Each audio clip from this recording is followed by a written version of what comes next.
Good evening, ladies and gentlemen, and welcome to B News One. We are coming to you live from Oja on the southeast end of the nation's capital, Yaoundé, where, of course, we are located on the southeast end of Yaoundé, the nation's capital, towards the Simalen Highway. Tonight, we will be looking at the Ministry of Higher Education, where of late there has been a problem of PhD candidates for the recruitment into our state universities. We are going to also look at the, the increments that workers of that ministry have received over the years. Those have been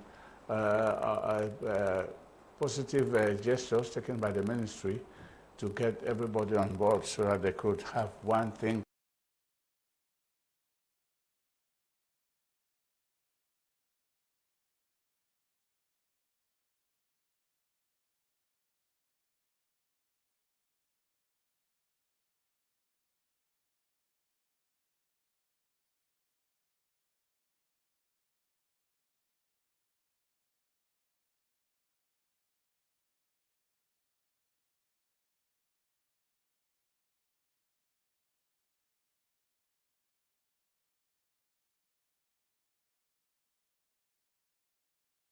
There has been the seizure of over 800 bottles of siphon cooking gas that was discovered in one of the gas depots in Douala. We'll be talking about that phenomenon also. On a positive note, the ministry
which has still to be materialized. That is, they'll have to paint the lanes, put the major traffic signs, and also some speed brakes to be put.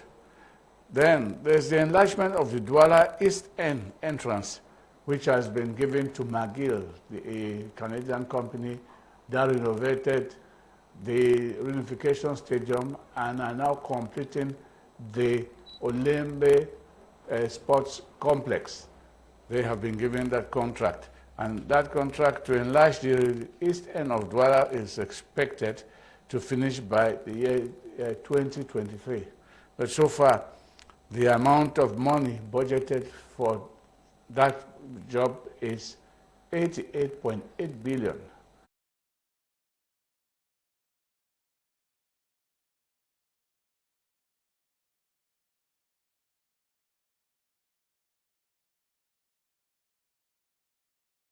Which of course most Cameroonians say it is exaggerated. We'll be looking into that. We'll also look into two or more current events like Minad Wasimba for the restore the authority of the state, and of course the Douala Bangui supply route open and is now safe for trucks to take goods into Bangui and those going to Jamina. Here with me today two prominent gentlemen. The first is Professor Edmond Bilois. He's the Vice Rector of the University of Yaoundé II in Soa, and is also a communicator for the CPDM party. Mr. Bilwa, welcome to Newsroom. Thank you, Emmanuel. Thank you for inviting me. Yes. I wish to extend my greetings to those who are watching us and to my fellow co-panelists. Okay. The co-panelist is Honorable Jambeng Stephen Andong. He is a civil engineer by profession, and he's a member of the newly elected Northwest Regional Assembly. He's also delegate for specialized organs for the CPDM in Momo 4, that is in the Honorable Jambeng. You're welcome. Thank you so much, Mr. Jakai Emmanuel. It's an honor for me to be here and to be on the panel with a veteran professor. You know, when you have people like this on the program, it tells you the impetus, the substance of the program, the kind of quality of information to be dashed out to Cameroonians. I just pray that our fans out there should listen attentively in order to gather the rich contributions that we want to give to contribute our own quota in nation building. I believe at the end of it, we would have contributed in one way or the other. Okay. Thank you very much, Professor Edmond Bilwa.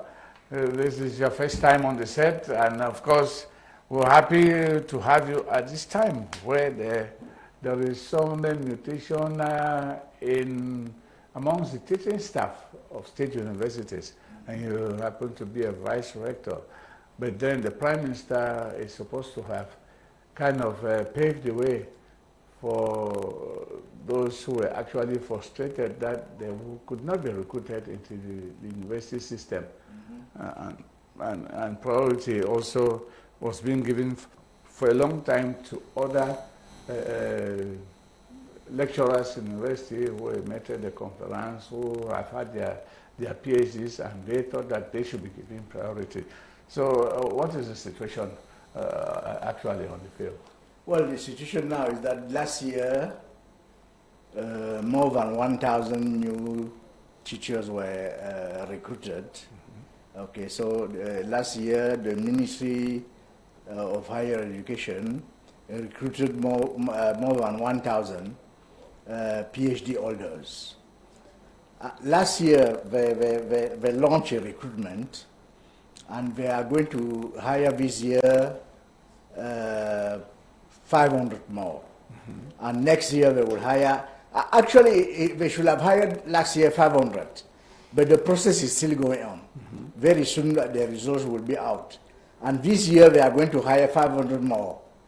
So that's why, last week we had a meeting, the conference of rectors and vice rectors at the University of Yaoundé 1. And the director of higher education at the Ministry of Higher Education told us that very soon the results will be out. They got news from the Prime Minister's office that the powers that be as far as higher education is concerned will meet, and then they will select those who deserve to be selected. So, and he said very shortly, so we are still waiting. Okay, so if I understand very well, the commission set up by the Prime Minister, the Prime Minister's office, is yet to give him the results of their findings. Yes. Now, if I may ask, is there any special evaluation of these PhD candidates, their curriculum, and the authenticity of their degrees? It's a long process. Yes. It's a long process. The process starts in each state university, in each department. Okay, each department says, okay, we want somebody with this profile. Okay, so they look at the files, and then the file are sent to the faculty or the school.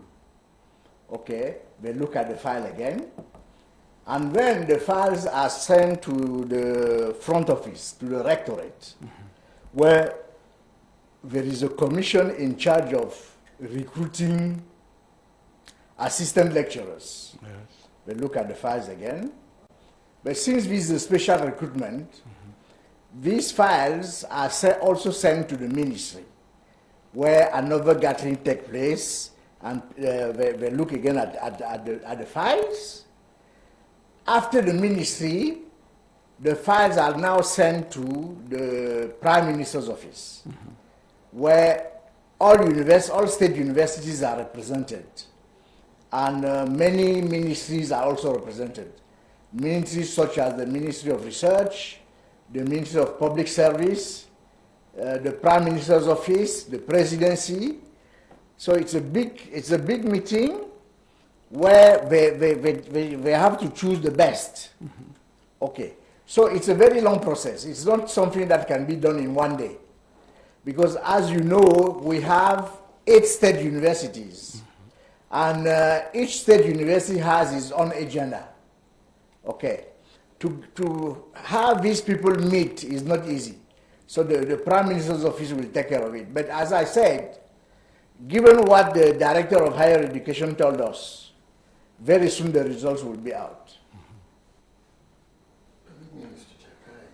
Yes, Honorable. I am very, very concerned. I think the professor mentioned something here. I heard 2 words, and I want to ask questions on what he said. The first point is that which he made mention of hiring teachers. I want to know if it is recruitment or hiring teachers. Because he has mentioned hiring, in another word, mentioned recruitment. Which of the two are you people implementing? Hiring of teachers or recruitment of teachers, lecturers? Well, in the States, we talk about hiring teachers. In Cameroon, we talk about recruitment. It's the same thing. You are recruited if you are offered a job by a state university. And that job is not a temporary job. All right? Yes, because if you fulfill the conditions, it could be a lifelong job, provided at each step you are being evaluated, and if each evaluation is successful, you have a job for your life at the university. yes, because the word hiring, Mr. Jakai, I don't know if I'm not correct in my reasoning of hiring. Hiring is temporary. Yes, somebody is hired for a particular duration to render services, and after the services, you're gone. But when we're talking of a recruitment, it means you're going to carry proper assessment and recruit that person for a services to be rendered for a particular period of time, which is long. That he has to work as a worker in that place till he goes on retirement. That is what we call recruitment. You're recruiting somebody to do this. Well, I don't want to enter into those plans. The first English teachers will help us to... The first period for which PhD holders are recruited is for 2 years. Okay, if you have a PhD, you are recruited for 2 years as an assistant lecturer, and after 2 years you are assessed. Okay, you are supposed to have published, I think, 2 articles. You are supposed to have been teaching very well. You are supposed to be of good morality. As they evaluate you? They evaluate you. Okay. So if the evaluation is successful, you are promoted into full lecturer. Okay? And once you are a full lecturer, then it's a life job. Okay. Now, does the Ministry of Public Service, what role do they play? Because they have the list of the schools that authorize PhD holders to be recognized as lecturers or assistant lecturers. Now, what role is the public service playing in all this? Well, the law in Cameroon provides that when universities have to hire teachers, a few ministries must be represented. That's why. And I believe that the Ministry of Public Service is part of the...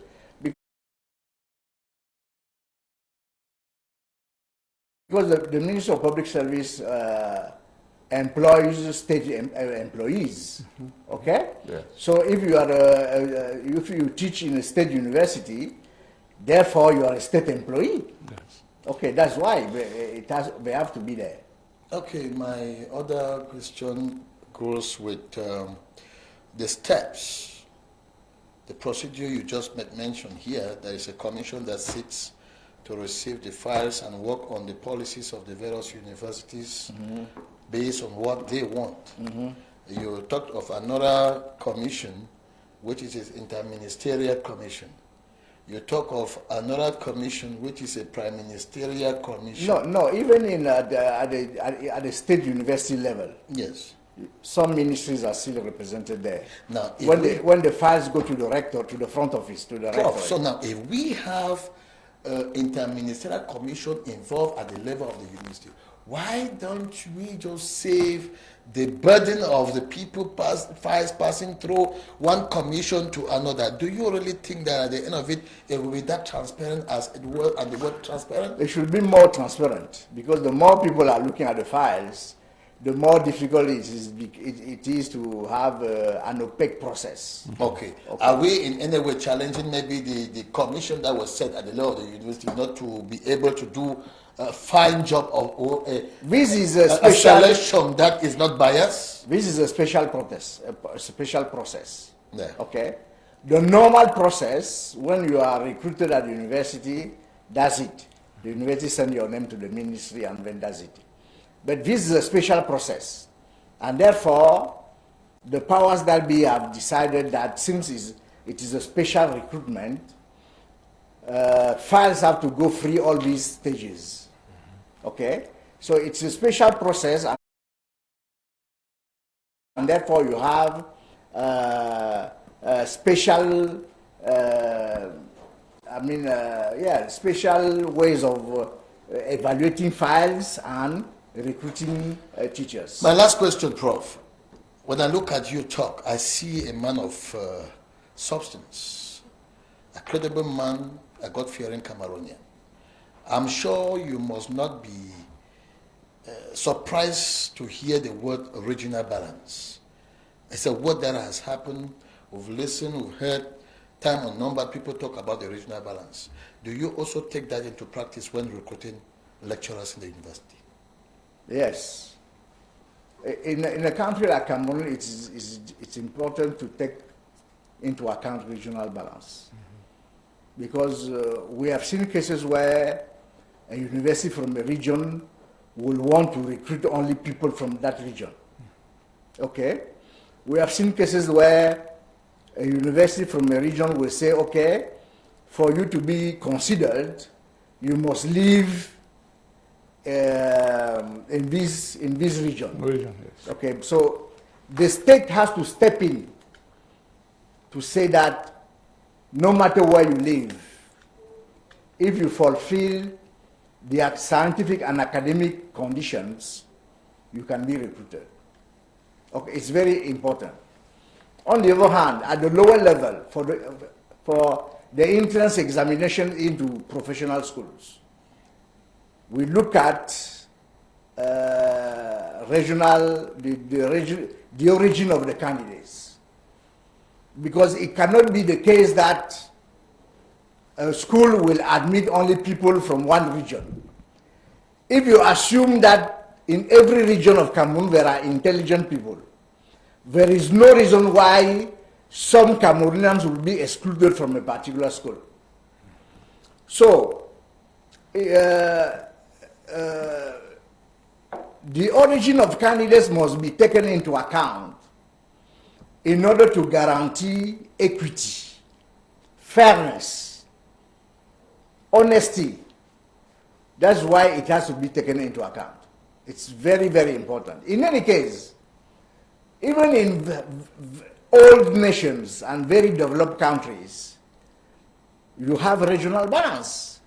You remember what, when Sarkozy was president of France, he said, you know, students who live in the suburb, from now on, admissions into Polytechnique and into the big professional schools in France will make sure that there is a percentage of students who come from the suburbs.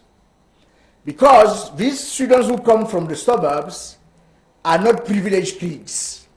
Therefore, the state must guarantee that they are being due process is done to them. The state must guarantee that they can go to preparatory schools, to which these disadvantaged kids will not normally have access. It's regional balance.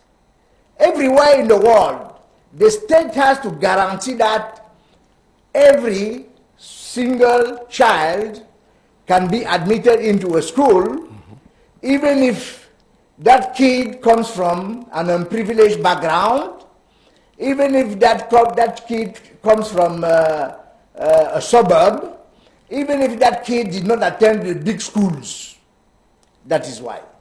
Because if we don't proceed that way, what is going to happen is that in the long run, this guy might go to the street one day and say, why is it the case that only some people go to these schools and not all of us? I like that. Yeah. I like that, Prof.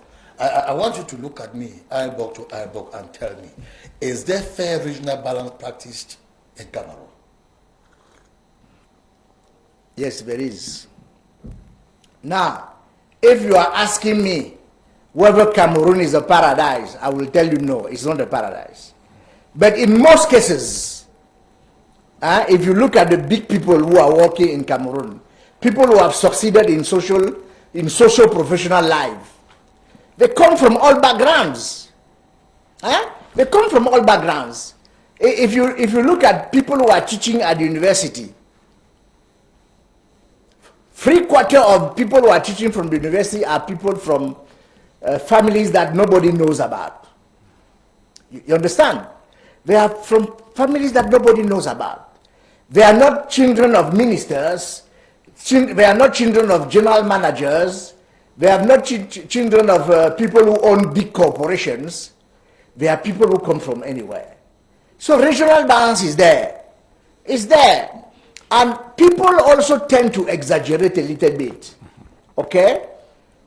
When I was a sub-director at the Ministry of Higher Education, I used to be the president of the selection process for the entrance into professional schools. And then people will say, oh, the children who have succeeded are only ministers' kids, their parents are in the government, and so on and so forth. It's not true. It's not true. I mean, come on. How many ministers do we have in Cameroon? Maybe 60. I mean, if you take the general managers of corporation, maybe how many are there? Maybe 30. Okay, so you make less than 100 people. And then, if you look at the number of students who are admitted into professional schools, there are thousands of students. Okay? So, basically what people are talking about is that they think that if they hear the name that sounds like the President of the National Assembly, a name that sounds like a minister's name, they think that all children are ministers' children. It's not true. It's not true. The reality is that the majority, I will say 95% of students who enter into professional schools are children from very unknown backgrounds. Children from unknown backgrounds. You are a civil engineer. I don't know how many civil engineers you have in your family. No, we will come. It's a good question. But one last point. I appreciate the level of bilingualism in Prof. Yes. And I just feel like maybe University of Yaoundé too has very good professors that lecture in English. But there is too much cry of the Anglophone students that lectures are given to them or imposed in French. Do you really look at that to be fair? Yes. I happen to be a vice rector at the University of Yaoundé too, but I don't teach at the University of Yaoundé too. Yeah. I'm a professor of linguistics at the University of Yaoundé 1. I see. Where I was the chair of the Department of Linguistics for 15 years. Yes. What we do in the Department of Linguistics is that in a teaching unit, you have two teachers, one Francophone, one Anglophone. Okay? I see. There is no classes where, there are no teaching units where only a Francophone is teaching or only an Anglophone is teaching. That's a very good system. That's a very is good that system. applicable in SWA? Now, the problem is that you have fields where it is difficult to have a French-speaking Cameroonian and an English-speaking Cameroonian. Okay? But the university's policy is that when children go to practicals, when they go to practicals, and practicals are the most important thing, because teachers in practicals, they repeat what was done in the theory. Yeah. They usually have an English-speaking teacher and and a French-speaking teacher. What happened also is that in some universities, the majority of teachers might be French-speaking, especially in Yaoundé. Okay? So that can be a problem. But whenever, I can tell you this, whenever we recruit teachers, we make sure that there are English-speaking teachers, so as to increase the number of English-speaking teachers. Okay. Now, Yaoundé 1 and Yaoundé 2 are so-called bilingual universities. So teachers are supposed to teach in French and in English. But you also have monolingual universities. In Bamenda, you teach in English. Even if you are Francophone, you have to teach in English. Nah? The same thing in Boya. Unless you are teaching a subject that requires you to teach a language different from English. So if you teach French, you are not going to teach French in English. Okay? But if you teach chemistry in Boya or in Bamenda, you teach it in English. Well, that we know Bamenda is a pure Anglophone yeah, it's an Anglo-Saxon type university. The center is our center. We have to be bilingual. But I think it can be so frustrating, you'll believe with me, that somebody who have done Anglophone studies and happen to come to Yaoundé 1 or Yaoundé 2 it can be very frustrating. for further education, and it gets to a class they're teaching him or her in French, and it's imposed to her to do that. It can be very frustrating. It can be very frustrating. I remember when I was the chair of linguistics in Yaoundé, we received a student from Nigeria who spoke no French at all. Fortunately, part of the courses were delivered in English. But I had to make sure that for some of the courses I will explain I will explain her, it was a girl student, what the Francophone teacher was saying. So I took also English-speaking teachers to attend specifically to her. Finally, she graduated. That's great. Yeah, she graduated. And in the long run, she became very bilingual. Because when you have teachers who teach you in French and in English, at the end of the process, after the master or after the PhD, you are perfectly bilingual. We thank God for that. Well, that was been an interesting subject which has really paved the way for a lot of clarifications and the misconceptions most people have. Point is, there's been people generalize and draw conclusions based on generalization without looking people tend to overgeneralize. To generalize, which is unfair. But knowing that the University of SWA carries most of the professional schools, it is nice to have received all these clarifications from you. Now, we'll move out of the classrooms now. There is also something that must be observed, is that now, more and more, we have teachers who are of Anglophone origin, but they studied in France, and so they teach in French.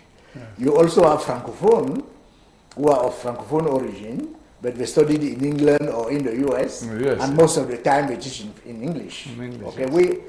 Cameroon, I believe that I usually tell students that, you see, problems that you are facing, your children are not going to face those problems. Because some of us, we didn't go to a bilingual school. And we were exposed to English when we went to high school. But now, our children and grandchildren from primary school and kindergarten, they are already exposed to English and French. Okay? To the extent that you meet a child on campus, when you hear him speak, you can't say whether he's Francophone or Anglophone. Sometimes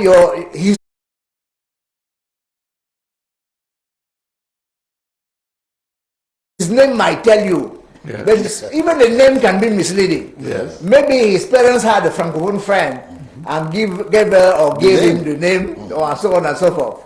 So Cameroon tomorrow is going to be very different from what it is today. In nature. We thank God for that. Thank God for that. Thank God for that. Okay, we'll move out of the classrooms and go to the other workers working in the state universities. It looks like the minister looked into their wages, yes, and made some increments and benefits, yes, which has left them very, very happy. Yes. So can we know some of those? Well, what happened is that benefits and allowances they had? Since 2012, there have not been any increase in salaries for the support staff, those who are not teachers in state universities. So the syndicate, the trade union was planning a strike. Okay?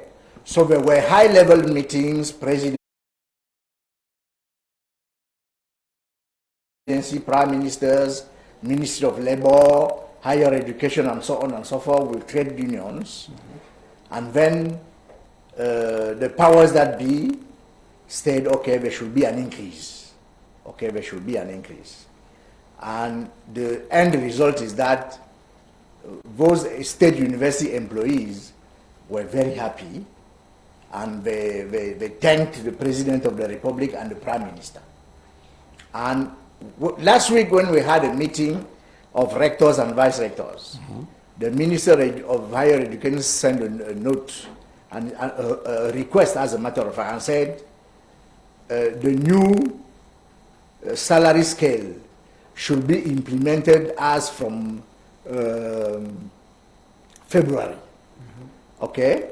And they should be paid back the January month based on that scale, salary scale. So, and some universities this month, especially, for instance, Yaoundé 2, is going to pay them on the basis of that scale. Okay, so peace has come back to the campuses of state universities, and I believe that support staff are very happy. Yeah. Okay, and from, let us say, the allowance is the fees that the students pay, the 50,000. Does that go directly into the running costs of the university, or or the subvention comes from the state? Yeah, subventions come, because 50,000 is very small. It's very small. It's very small because the universities train a lot of people. Okay, you don't train a student who is studying letters or English or French or Spanish and so on, like you train somebody who is studying geography. You don't train somebody who is studying civil engineering like you train somebody who is studying history. In some fields, studies are very expensive. Okay? So if you go to an engineering school, okay? I mean, studies are very expensive. Yeah. So normally in an engineering school, the child should pay at least 600,000 a year. But the state doesn't want people from disadvantaged backgrounds not to be able to go to school. So the state says, okay, every child will pay 50,000 and I will pay the rest. Okay, I will compensate the difference. Okay, so we have students in medical schools. They also pay 50,000. Sure. Okay, but training in a medical school is very expensive. Sure. It's very expensive.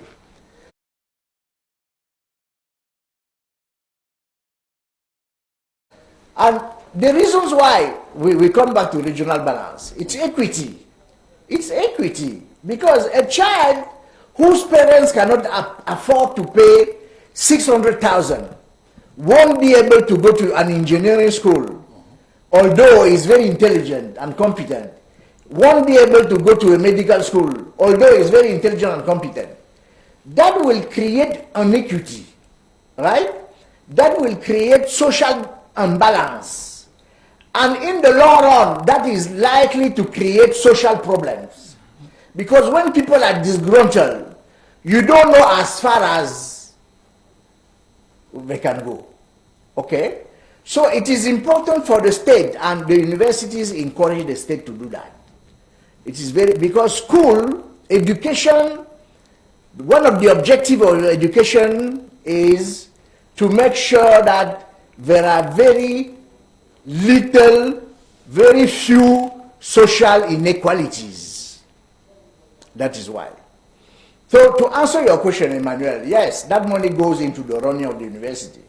But that money is very small. Very small, yeah. Okay, because you see, if you take a master student, he pays 50,000, just like an undergraduate student. A PhD student pays 50,000, just like a junior student. But by the time the master student is going to defend his master thesis, there are 3 or 4 teachers sitting in the panel. The supervisor is paid 150,000 for the master thesis. That's the sitting allowance. Yeah, that's the sitting allowance. Per student or just for the session? Per student, he supervised. If you supervise one student, when the student defends, you are paid 150,000.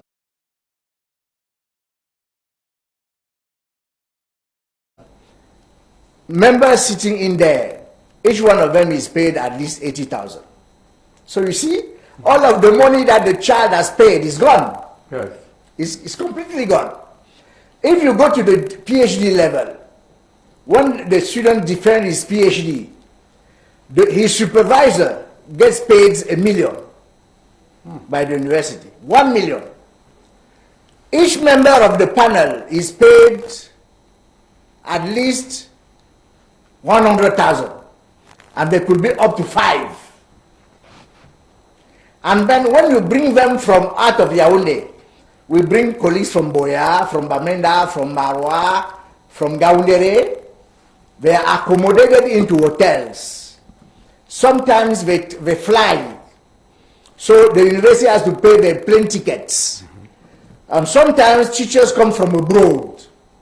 So you see, the 50,000 makes, they are of very little importance.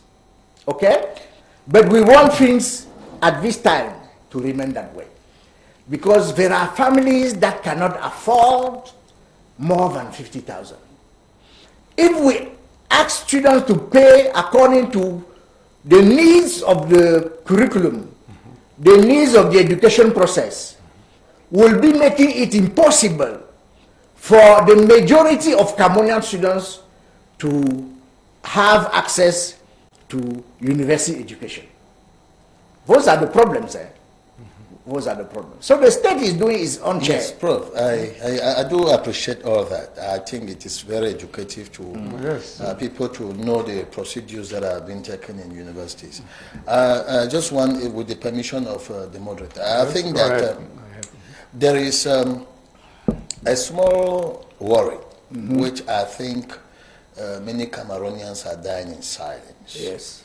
And you people of the academic class and the lecturers, the administrators governing those schools should look into this. Is it not possible, because it seems political, this aspect of doctorat de troisième cycle, don't you think it is also another way of bringing, frustrating people who are already mature to enter into the doctoral class? You bring him person back to a level called doctorat de troisième cycle. What is the role that of does the not doctorat de exist troisième anymore. cycle? There is no more doctorat troisième cycle. Thank God. There is no more doctorat troisième cycle because it has hindered a lot of the people. whole world has adopted the LMD system. That's great. That is the BMD system, bachelor, master, and doctoral degree. Okay, fine. Okay. So you don't have, like in the old French system, we used to have doctorat troisième cycle and doctorat d'état. There is only one doctorate degree now. Yes. Yes. Thank God. That's good. I'm done with that. Okay, thank you very much, Professor Bidois. We'll be right back after we take this jingle.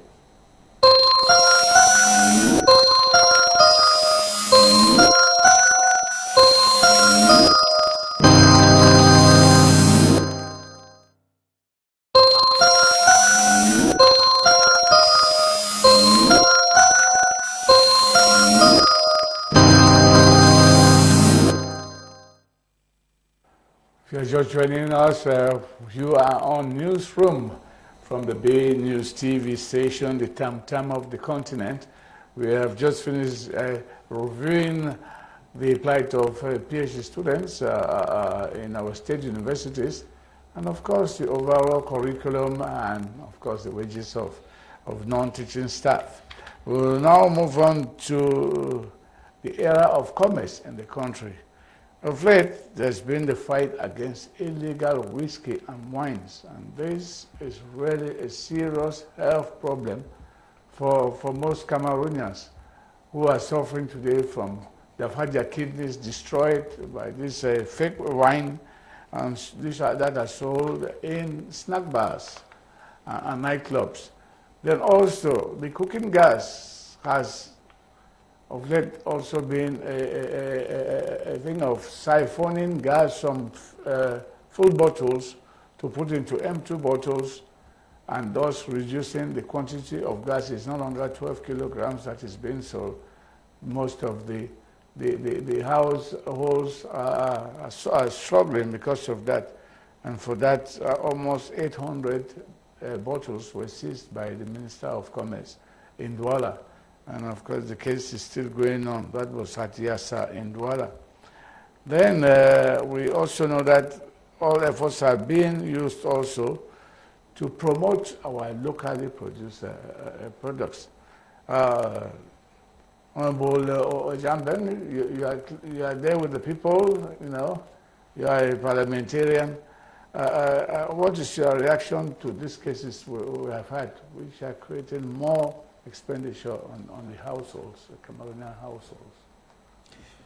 Well, I want to thank you for this important topic. As a Cameroonian, I want to tell you that Cameroonians are suffering in their country. The head of state is doing everything possible to ensure that Cameroonians have the best of this nation. But I see the way the various ministerial departments are functioning and the way Cameroonians are being tortured in the field by those agents that are sent to go to the field for control. Some of these things push them to abject poverty. And when somebody has been pushed to the wall, because he is idle, he starts developing orthodox means to survive. If Cameroonians at the best the way the head of state is preparing this nation, if the cabinet ministers themselves put in stringent controls to ensure that their agents that are going to the field treat Cameroonian with love, educate Cameroonian of the things they should not do and the things they should do, not harassing them, life will not be the way it is today.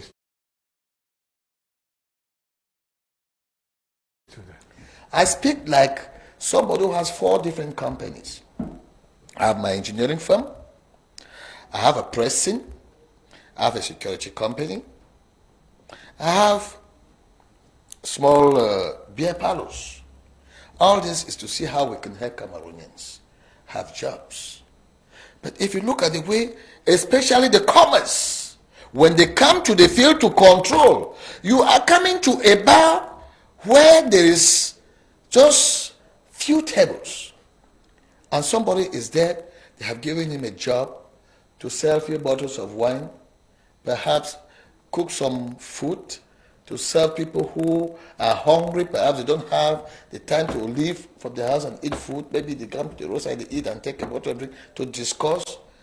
You come and give them a tax for 60-something thousand francs what they call l'emploi temporaire, or they call them TCA.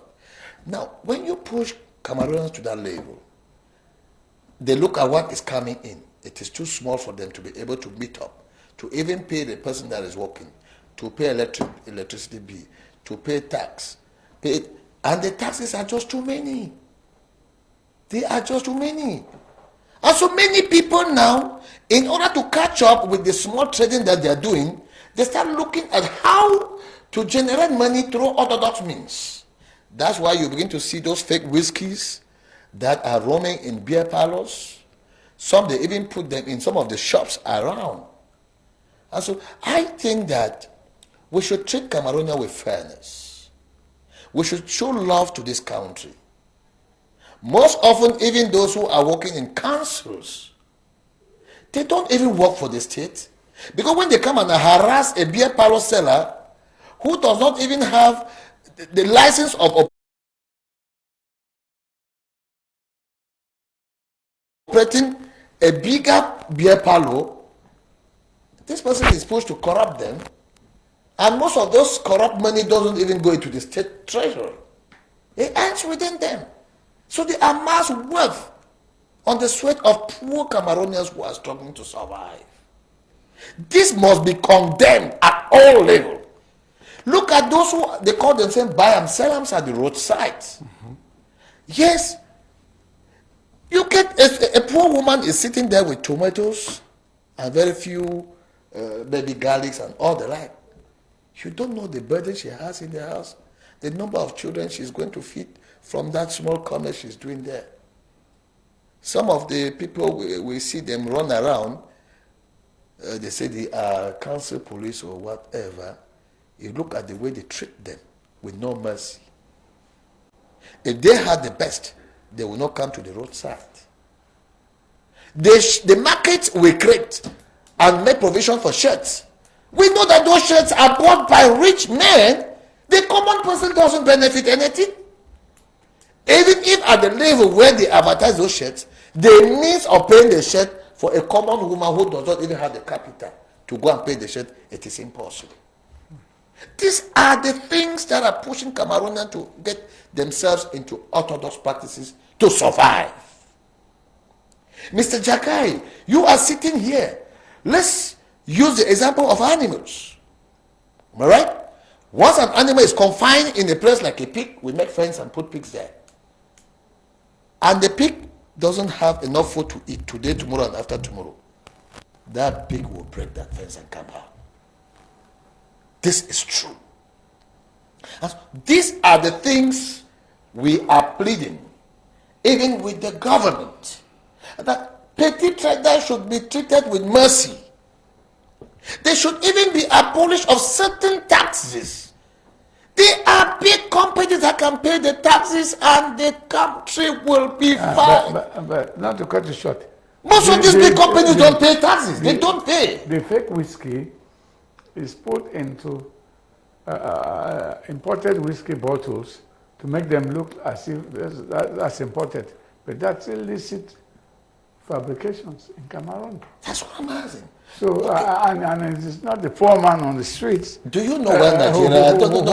Who does that? Mr. Emmanuel, yes. Do you know why Nigeria is progressing? No. They consume Nigeria products. They concentrate on things in Nigeria. Even the currency that is used in Nigeria is Nigerian money.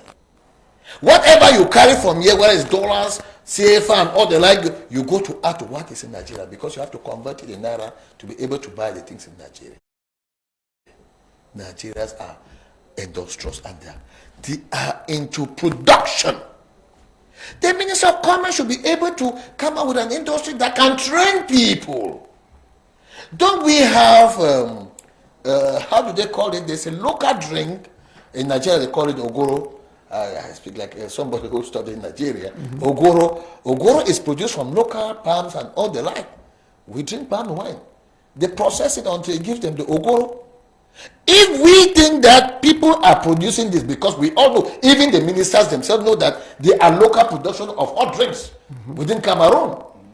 You get experts that can refine those local drinks to make them bottled drinks that they can be that can be sold in our beer parlors and all the like. And the Ministry of Commerce gets some tax from there. The Ministry of Commerce should even empower people who have those technique in them to be able to produce local consumption. Well, financially, but right now, that it could be that's what he's saying. That made in Cameroon, Madika shops, they have started with Yaoundé. Any shop you see written, labeled Madika shop, is selling only Cameroonian products. That's right. That's what it started. It launched last week. Prof, I don't know if you follow that. The shops are open in Yaoundé. You go there, you find only Cameroonian products. But let me ask you. Yes. Cameroon is not only Yaoundé. We need such shops in Douala. This is just we the need beginning. such shops in Limbe. It is growing. We need such shops in other towns. We need it in Garoua. It should be able to extend to other regions. But that's what they did. They launched it. So that Cameroonians can be aware that if you want local produce product of Cameroon, you go here. In Northwest you have it here. In Southwest you have it here. In West you have it here. In the North you have it here. All the regions should be able to have it. Why do you make it in Yaoundé? No, but this is a start. They have launched it. It was launched in Yaoundé. So Douala and the other regions will follow up. Yes, because you have to, from what I see, although these shops are supported by the ministry, but the local dealers on the market have to accept to sell Cameroonian products. They have to accept. Let me ask you one question. I have not been to those shops. I don't know if Prof have been there. No, I've not been. Yes. Now, let me ask you, what is the quality of the products sold in those shops? Have you tested? Yes, I have tasted. I know of two. The first one is the rice sold around Transformateur, which sells only Cameroonian rice. You go there, you see all the bags of rice produced in Cameroon. There's another supermarket which has a whole section reserved for Cameroonian goods. It's there at, you can say, Total Yannick. There's one there, you go to Bastos. After Bastos Junction, you are going up. I will not call the name of the supermarket, but the only supermarket there. When you go in the half of the shop is made in Cameroon. You can buy your cocoyams and plantains there in that supermarket. Yeah, I think it's good. Which are Cameroonian products. So, it's good. So what they started there now has been brought to other levels after all the major expositions during Youth Week, Women's Day. During that week, most of these people, the women groups, what they call chic, they come out. They come out, even as Women's Day is coming. They have a whole week where they sell agricultural products made in Cameroon. You get honey, you get what they call it, beurre de karité is what? That's for stretch mark. That's for stretch mark. Common with women. Okay. Yes. Beurre de qualité. Beurre de karité. It's produced in the north, greater quantity in the north. Those are things that the so government now all those things have been, all those things have been put into containers, and you see the company, the JIC, the women's JIC, which is there with their phone number, everything, just like pepper, table pepper. Yeah? They produce it in liquid form. Yeah, yes. Make sure that we consume Cameroonian. We consume Cameroon. So that we don't buy things that come from abroad. That's it. And our money goes out. That's it. Yeah. When we buy only imported products, part of our money goes out. But if we buy homemade products, the money stays home. That's it. You know, and the living conditions of Cameroonians improve globally. And we always talk about this, you know. Industrialization means that we need to industrialize our own product. Yes. And we can sell our product here and make sure that we sell them to the neighboring countries. We send them to Nigeria, to Gabon, and so on and so forth. You know, the market in Central Africa and West Africa is big enough. Yes. You know, if we are ingenious, we are intelligent, if we are hardworking, we can make homemade products and sell them to Nigeria. If Nigeria is huge population. If you sell one thing in Nigeria, you can be sure that you will become rich in no time. It's very important. The other thing I would like to say is that, you see, the economy is supposed to produce products that make it impossible for your citizens to import. Okay? That is, if you produce a lot of homemade products, even if you import, or even if industries abroad send products here, they will tend to buy their own products. Okay? And that is how we become a big nation, a big industrial country, by producing and consuming local made products. Yes. Yeah, it's very, very important. Because it doesn't make sense that we import so much rice, when in fact in the Northwest, in the upper North region, we can grow rice. Yes. We can grow rice here. We can grow enough rice. More than enough. More than enough for Cameroon to eat and to buy and eat. But we still import rice. We import products that with which we make bread. But we can make bread out of corn. Corn, yes. Right? Out of cereals. Homegrown cereals. Yeah. We have a lot of cereals in Cameroon.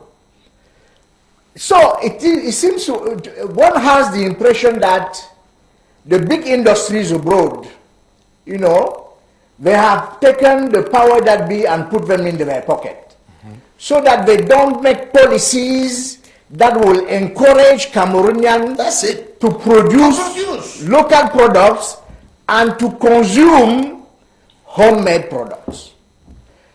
So much that all of our money goes abroad. And therefore, we cannot develop the country that way. We cannot develop the country that way.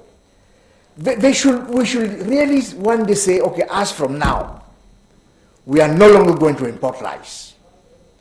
We are no longer going to import foreign-made coffee. We can make coffee here.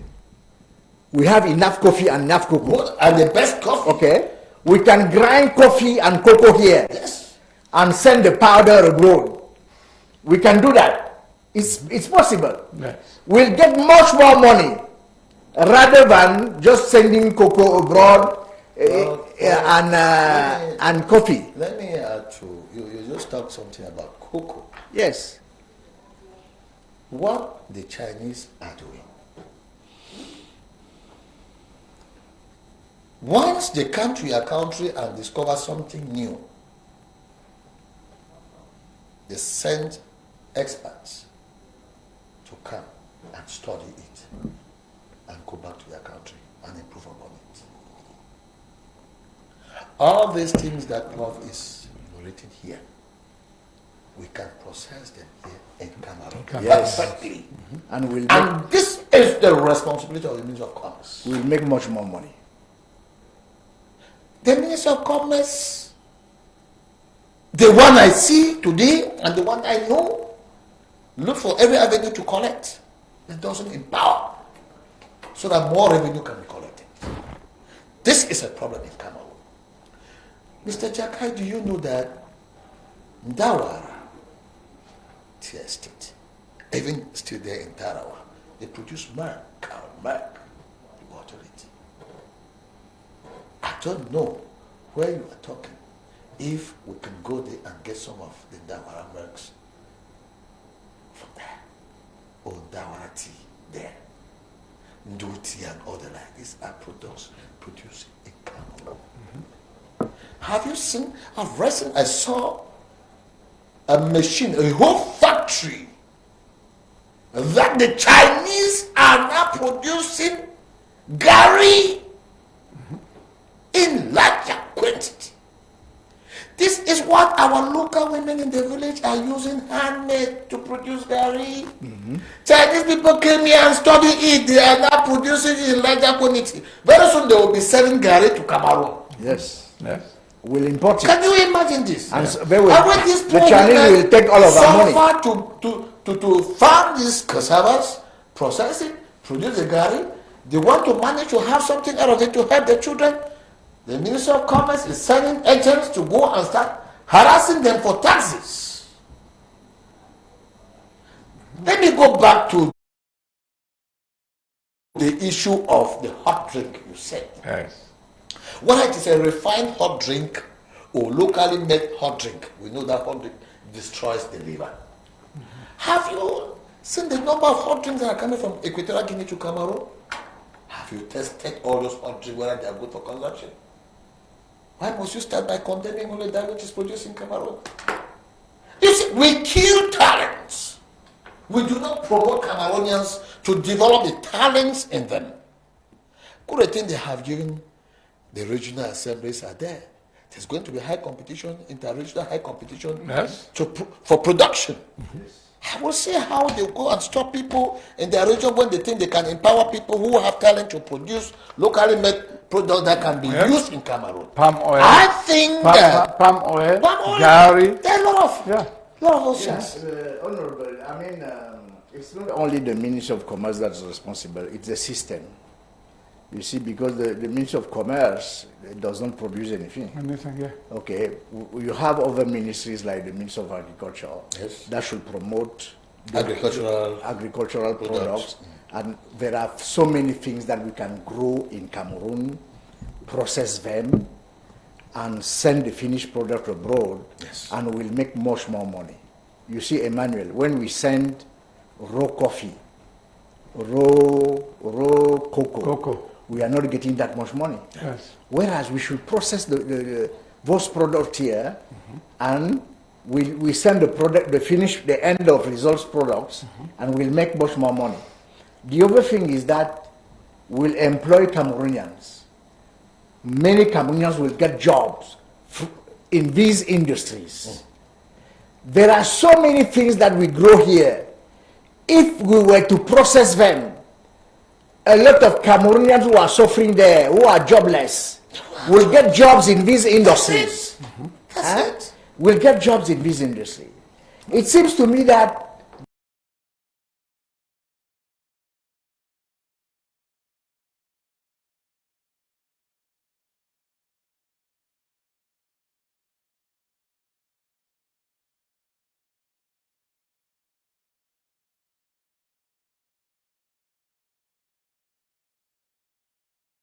each one of our village, there are things that we can process in Cameroon.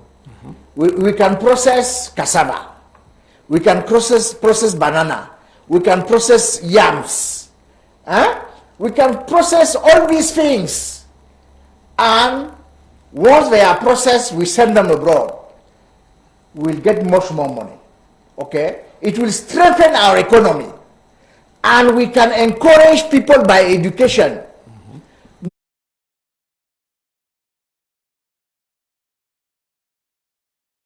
Not to import. Even if these products are imported and they are here, if people are educated, they are sensitized, they are not going to buy them anymore.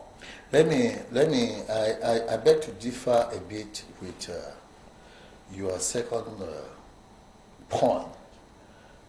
You are talking about a system. To me, I look at it in a different way.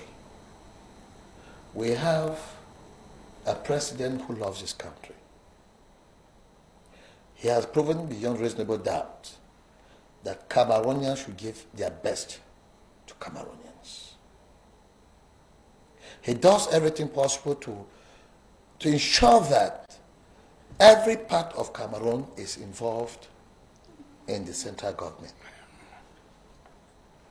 Even the cabinet ministers, there is highly a particular part that you will not see somebody in the government.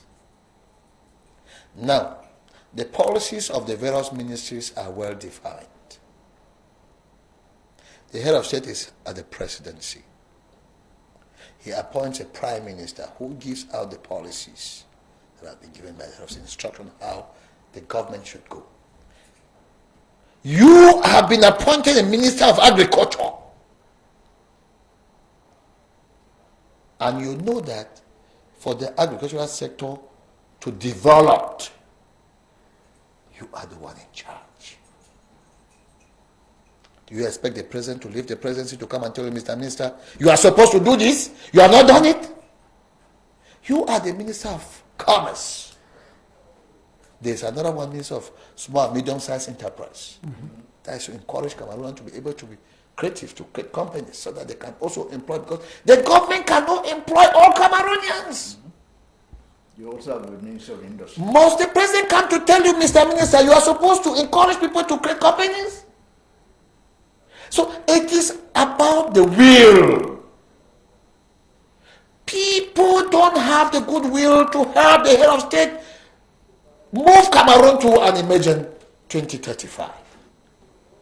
And if I was a journalist and a presenter of a program like Mr. Jakai, I think I will start inviting the ministers to come and tell us how they are running their ministries and what impact do they think they have created to the people of Cameroon. Cameroonian people are suffering. Cameroonians are suffering, and the possibility of getting them out of this suffering is there. I am not like accusing the cabinet ministers for not doing their job, but I think Cameroonians are complaining. Oh yes, yes. Yeah. And when the job is not done, I mean, there should be some evaluating measures. Yes. And those who don't do the job, I mean, they should be reminded, or they should be replaced. Yes. That's it. That is where the system comes in. Because that is where the system comes in. But when I look at I think there's always the cabinet reshufflement. They try to reshuffle and people still play the same. Year after year, for more than 20 years now, Yeah, because we have been saying that, Emmanuel, we have been saying that we need to produce more than we buy. We need to export more than we import. Nothing changes. Year after year, we have been saying that we need to produce, to grow more rice than we can buy. We need to grow more cereals than we can buy. And nothing changes. So you have to say that there is something wrong with the system. Yes, because I can understand that a ship load comes from Thailand with about 50,000 tons of rice, where close to hundreds of millions have been spent to import that rice. Yes. But this rice in Yagua and the rice are there. Nobody is coming back to what nobody is putting in more means in order to grow the rice in Dop. You are exactly Or back the to rice what in Yagua. Even to disseminate that rice inside the country. Because I'm sure that many people in Cameroon have never seen the Ndop rice. Which means that nothing is done by the system, meaning by us Cameroonians, Yes. to make sure that Cameroonians know about the products that we grow in Cameroon. Yes. You are coming back to what I said, Mr. Chakai. From the onset go, I was accusing the Ministry of Commerce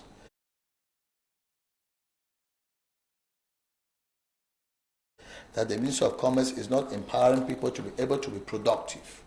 They are running after what is coming in order to collect their funds. Yeah. You understand? Because when they import like this, there's revenue they get from the people who are importing these things. Yes. But I think that if we sacrifice enough time to promote local production, we'll be able to make more money. More money because if rice is produced in a larger scale in Cameroon, that we have to export it to other people. Yes. Everywhere, you will see revenue will come in. Of course. Revenue will come in. And you see that all of that money that goes abroad by buying rice, cereals, all these things that are not necessary because we can produce them here. We could have used that money for some other things. You know, and maybe in order to boost our industries, in order to create industries, that's it, and so on and so forth. And then we should have, by creating industries, By so doing, we are creating jobs. Jobs. That Jobs. solves the government problems. Jobs. Okay? By clinging to that old policy that consists in buying everything from abroad, we are impoverishing the country, and we are making sure that the country isn't evolving, and we are making sure that the population is in a large scale disgruntled. Have you been to this? And when the population is disgruntled, it tends not to respect They the will, law. they will not respect It the law. tends not to respect the law. All these things that we are condemning, all of us are condemning. But when people have no choice, they have to look for ways of surviving. That is it. I like that. They have to look for ways of They will look for a way surviving. to survive. That is, in order to, before you even punish, you should start educating. And when you educate, you say, instead of you doing what you are doing, go and do this. This. You can make a living by working in this, and so on and so forth. That is what we expect the government to do. Look Yeah, at when you go to the roadside, you see women slicing what they call arrow. Zero, yes. Arrow is already a household table meal. And the way they send them out of the country, they sneak them out of the country. Apparently, arrow has already given a market for itself in and out of Cameroon. Yes. And the way people are still having this arrow, they go to the bushes, they have it still locally. If the Ministry of Commerce saw that this thing is something which can also produce money, they could get people to go into large-scale farming. Now people are doing that in the center. You You have to go to Idi now and see. You have to go to Idi now and see the buses coming here. I'm telling you. And they stop in Douala and pay export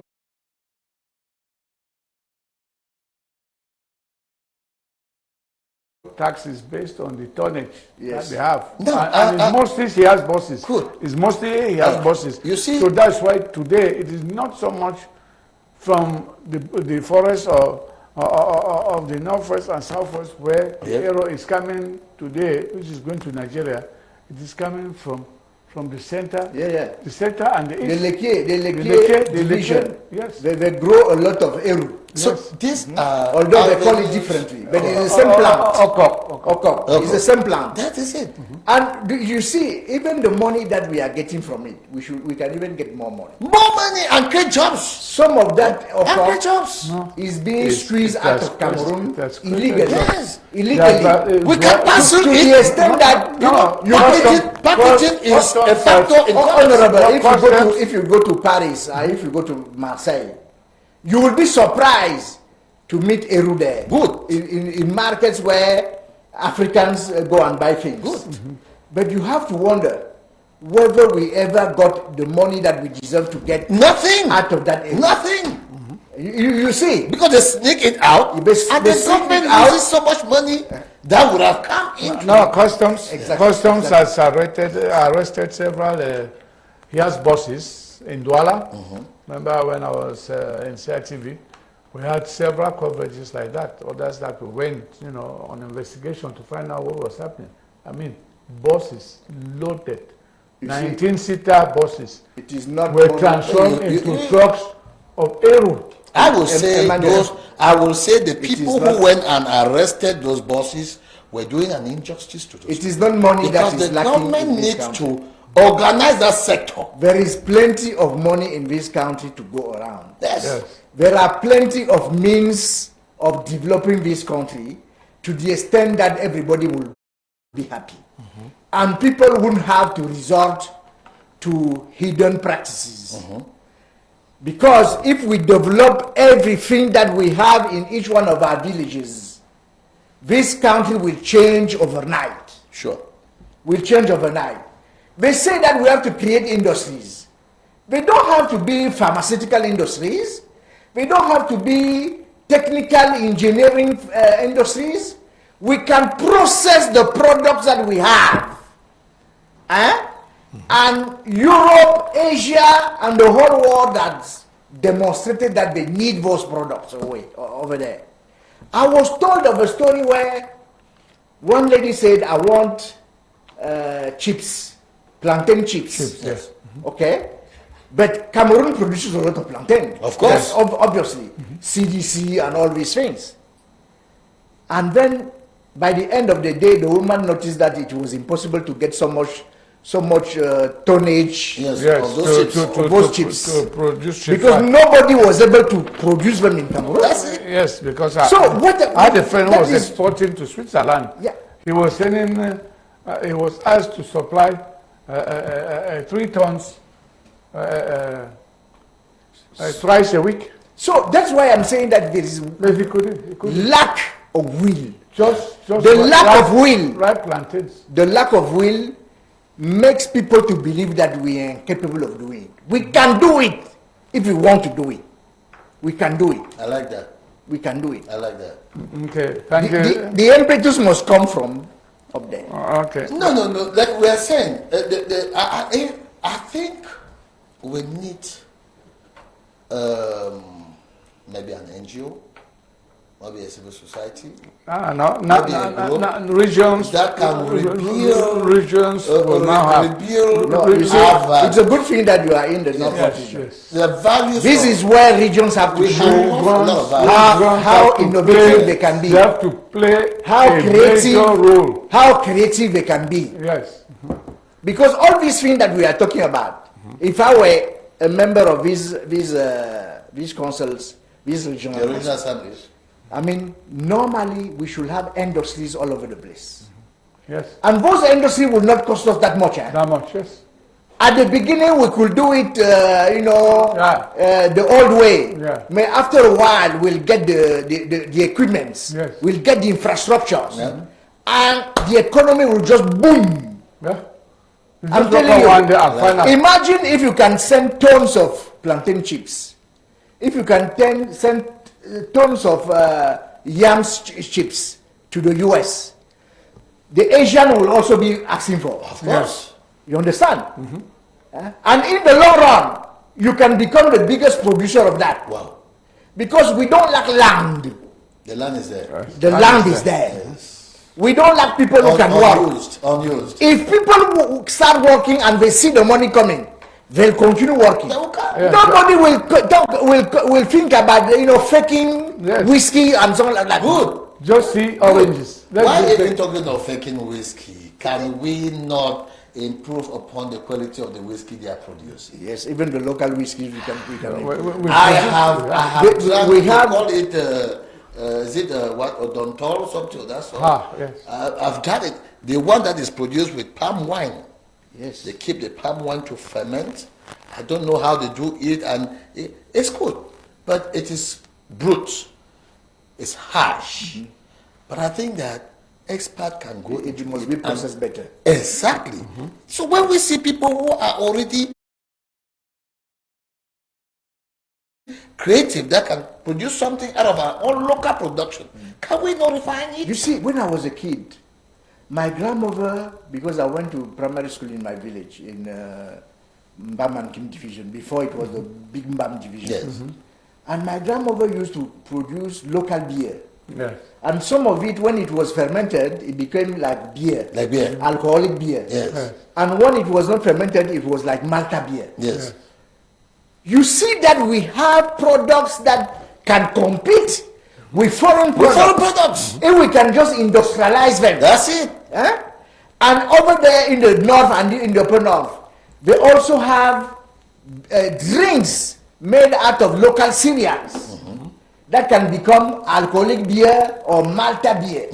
You understand?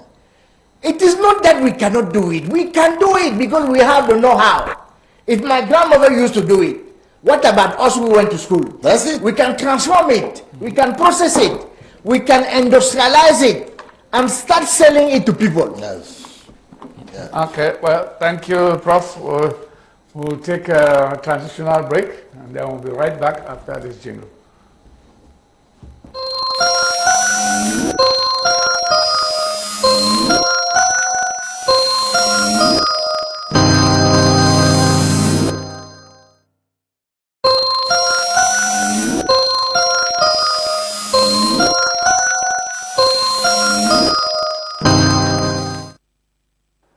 Well, ladies and gentlemen, welcome back to Newsroom.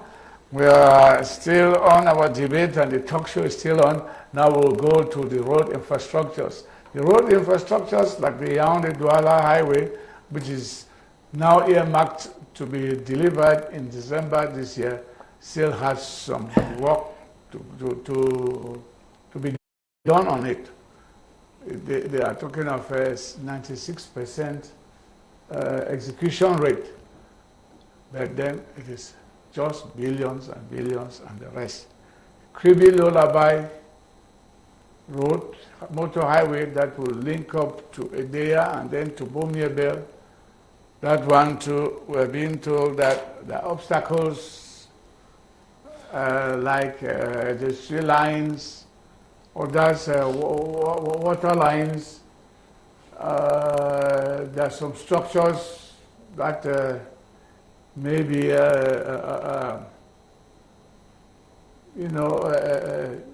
graves, new graves that people they have to exhume and then remove them so that that road should be completed. But the point is, all is billions and billions. And then the one that has been the talk over the past 4 years is the east entrance to the city of Douala. To complete that with 6 lanes, large road, they're talking of 58.8 billion to complete.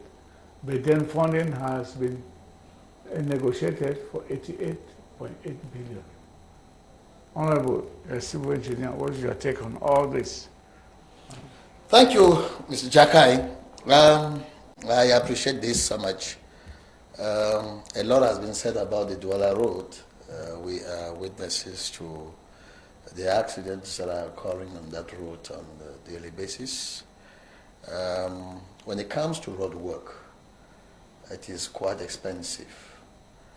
Though Cameroonians are quick in evaluating money that has been allocated for road work, and they fail to understand that there are a lot of parameters involved when it comes to road work. The first thing is the specifications are met as the people sit down to conceive the project. They do that. Next that, you have what they call the study of the route. They have to study the route. That's money. The study can be given to a private firm that carries out the studies based on the specifications that was given to this company to be able to carry out the studies. Okay, we're talking of 5 lane. I know the autoroute, it has its own specifications that was given to the company, and so by the time they carry out the studies, they bring it back to either the ministry that gave them the contract to be able to do that. People don't see the money involved in carrying out studies. They don't know how much it has cost this company to be able to come out with the studies. And during studies, you bring out the projections and the difficulties involved to go through the specifications that were given. You cited something there about assuming corpses that may happen to fall within water pipes. Yes, lines, there are water pipes. telephone. They are dislocation. There are families that will be dislocated because if they say the road has to go straight. Sometimes we have to dislocate schools. The schools and all the lines. So all these things are put into consideration. And once they are put into consideration, the families that are supposed to be displaced must be settled. The company set them to be able to have another area where they will live there. And all of that costs money. All of that costs money. Now, coming now to executing the contract, the terms of reference now comes in. And the companies that are bidding for those contracts must also be able to prove of pre-financing. They must also have the equipment to show proof that they'll be able to execute the contract. And so if it is a road that has to construction That's road construction. It's different from rehabilitation. Because when you are rehabilitating the road that is already existing, it's different from a full road construction. And if it is a road that they have to construct it, tar the road, you don't even know what it means by tarring. Yeah, you have to do the groundwork. The drums of tarring are very expensive. You have to do the groundwork. In French, they will have the arrobé and the armé. So you see, the specifications are there. And so when you are talking of a tar that is an arrobé, that one is much more cheaper than un goudron armé. You understand? And so these are things that Cameroonians do not know, the complications that are involved with roadworks. And beside the company that does the work, there is another company that can hire a firm for control. That company is just there to, it's a contract. They're giving him with money to control the company that is executing the contracts. That notwithstanding, maybe the ministry will also be sending controllers to work hand in glove. Ministry of Public Works. That is it. So there are a lot that gets involved with road So works. do you see us getting the superhighway to Douala by December? No, my worry is Since coming it's back 96%. to the way these contracts are awarded to companies. I think if we want to promote Cameroon and work together to bring Cameroon to an emergence 2035, we must learn how to promote home-based companies. I will give an example of a contract that was awarded to a Portuguese company to work the road from Ntwi to Yoko. Yeah, a level. I happen to have worked with that company as a subcontractor. I was working with very incompetent company. No equipments. No equipment. No equipments. And we did our best and worked up to the extent that Elevo is unable to settle companies, home-based companies that are able to even do that work much better than Elevo did. Yes. So I think that we need to rethink. And Elevo took part of the money. Yes. Elevo was paid part of the money before it even started. I am saying that I, like somebody who executed projects for Elevo on at Mangai, my bills are still pending. Elevo is unable to pay. Yes. Elevo is unable to pay. And since Elevo did not also meet up with the time that was given to them by the government, the contract was withdrawn. So these are some of the complications. The contract was withdrawn, but Elevo has already taken part of the money, and that money won't come back. That money can't come back. It won't come back. That's why at the end of the day, the cost of the road is much higher than what it was supposed to be. And so I want to say that we have a company like Bones, we have John Kano Construction, we have Joe Kunawata Construction, we have it. There are a lot of companies that are home-based that we could also encourage them, give them the power so that they can show proof of what we studied as engineers. There are so many engineers in Cameroon. They are roaming the streets. Their jobs are not there. Okay, thank you, Honorable, for giving us at least an insight into this problem of the roads not finishing on time and, of course, money being added left and right.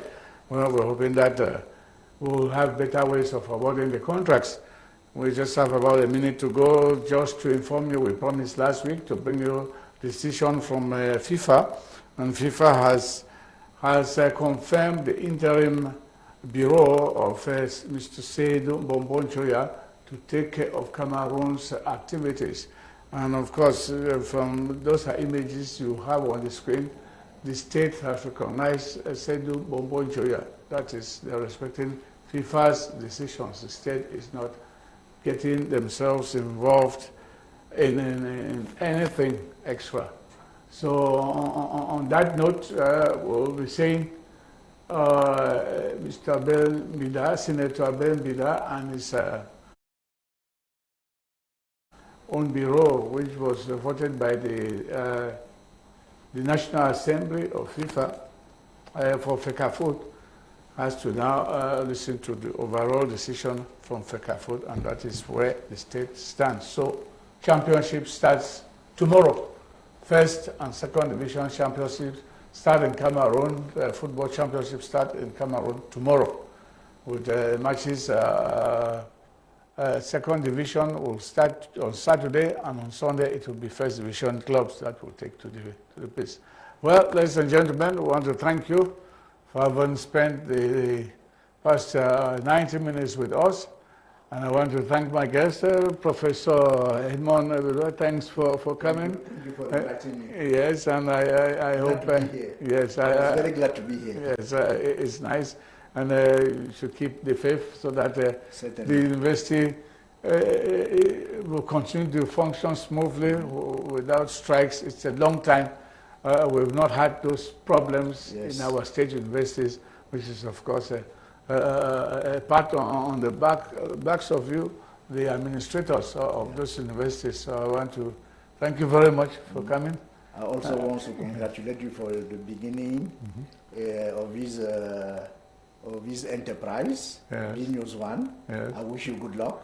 Okay. And I wish it will improve the communications system in Cameroon. Okay, thank you very much. And of course, Honorable Jamben, I know you are there and you are warming up for the regional assembly.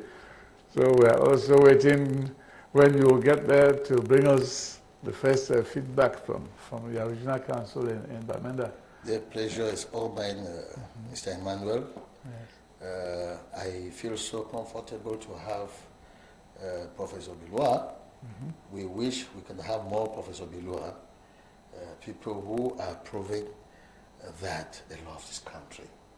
When you see one, they don't need to tell you. You know it. Yes. I would like to be with you. Okay, thank you very much. We want to thank our studio producer, Jean-Marc Benningen, and of course, our GM, Ernest Obama, and of course, we're not forgetting our board chair, Mr. Luke Owona. I want to thank you for making it possible to be of service to the nation.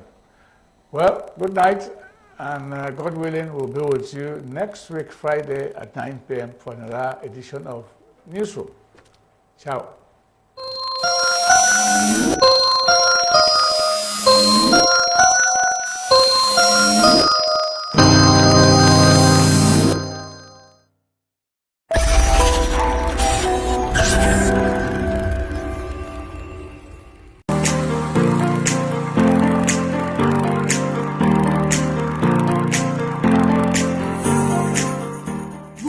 De vous déplacer en toute sécurité et dans le confort partout au Cameroun, Polycom Voyage et Tourisme réalise ce rêve en vous offrant sa gamme de véhicules de toutes marques adaptés à votre demande.